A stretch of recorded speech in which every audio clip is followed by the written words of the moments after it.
একটি ছোট্ট গ্রামে থাকত টুনি নামের এক মেয়ে।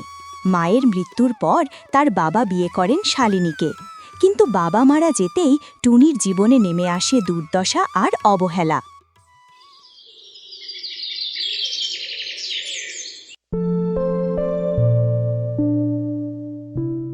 এই টুনি, এখনো রান্না শেষ হয়নি? সকাল থেকে কি করছিস বলতো? না মা, সব কাজ করেছি, শুধু রান্নাটাই শেষ হচ্ছে। সব কাজ করেছিস, তাহলে দাওয়ায় রাখা কাপড়গুলো কি তোর মরা মা এসে ধুয়ে যাবে? না মা, রান্না শেষ করেই ধুয়ে দেব। একা সব সামলাতে কষ্ট হয়। মা, আমার খুব খিদে পেয়েছে।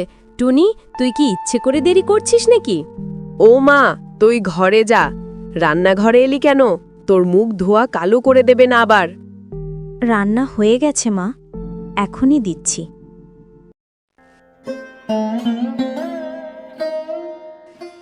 মা, সকাল থেকে কিছুই খাইনি, আমিও একটু বসে খেতে পারি? কি সাহস তো কম নয়! আগে কাপড়গুলো ধুয়ে আন, তারপর খাবি।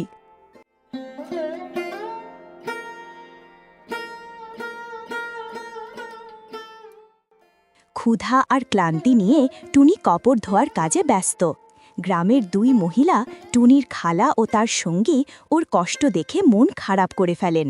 শরীরটা আর চলছে না খালা। কিরে মা, সকাল থেকে কিছু খাসনি বুঝি? মুখটা একেবারে শুকিয়ে গেছে। টুনি, তুই যেমন পরিশ্রমী তেমনই সুন্দর, এমন মেয়ে খুব কম দেখা যায়। তোর বাপ শালিনীকে বিয়ে করে আনলেই বুঝেছিলাম তোর কপাল পুড়বে। ওই রূপার গর্বের শেষ নেই। খালা, মা খারাপ না, শুধু একটু রাগী, হয়তো সময়ে এমন। তুই সোনার মানুষ রে মা, আল্লাহ তোকে ভালো রাখুক। তুই যেন এমন ঘরে বউ হয়ে যা যেখানে তোকে ভালোবাসবে। ঠিক সেই সময়েই নিয়তির লেখা বদলে যায়। টুনির জীবনে আসে এক অচেনা মুখ।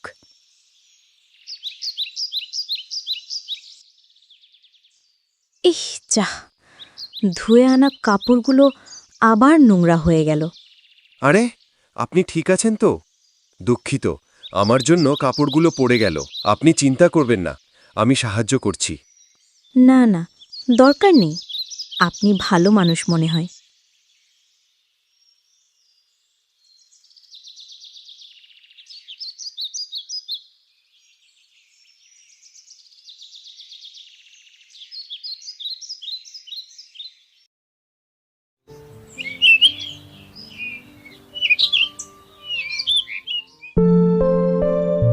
কি করছিস রে টুনি?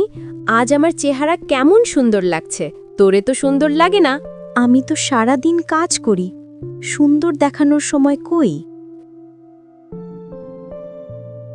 সাজলেই কি সুন্দর হওয়া যায় নাকি? আমার মেয়ে রূপার মতো রূপ কারো আছে? আমি শুধু চাই বোনটা ভালো ঘরে যাক, সুখে থাকুক। আয়, আমি তোর চুলগুলো একটু সুন্দর করে বেঁধে দেই। ঠিক আছে, কিন্তু জোরে টানবি না যেন।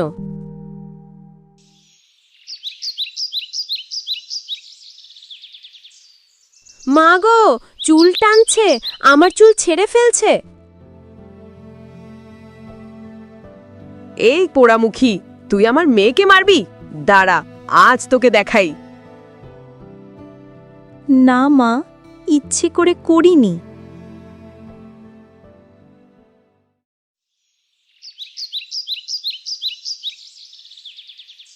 বাবা রফিক, এখন সময় হয়েছে সংসার করার। বাবা, এই বিষয়টা পরে ভাবা যাবে না? যদি কোনো মেয়েকে পছন্দ করিস আমাদের বলো, আমরা তার সাথে দেখা করব। একটা মেয়েকে দেখেছি মা, নম্র, শান্ত, মায়াময়। ওর মতো মেয়ে আজকাল পাওয়া যায় না।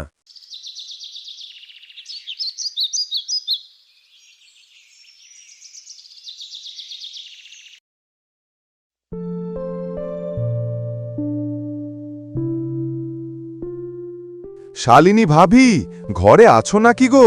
সুখবর, ধনী ঘরের ছেলে আপনার মেয়েকে পছন্দ করেছে। সত্যি বলছেন?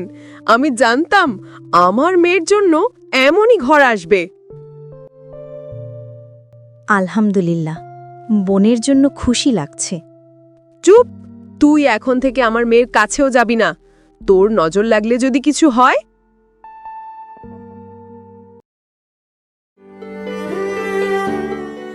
এই মা, তোর হাত পুড়েছে কেন?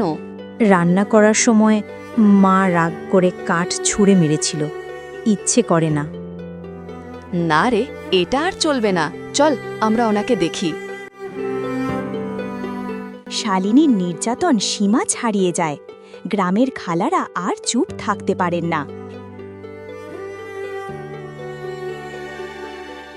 এই পোড়ামুখী আবার কি করেছে? ভাবি, গ্রামের সবাই জানে আপনি মেয়েটার সাথে কেমন আচরণ করেন। আপনারা মা মেয়ে বেশি অহংকার করেন। মনে রাখবেন, অহংকার পতনের মূল। ভাবি,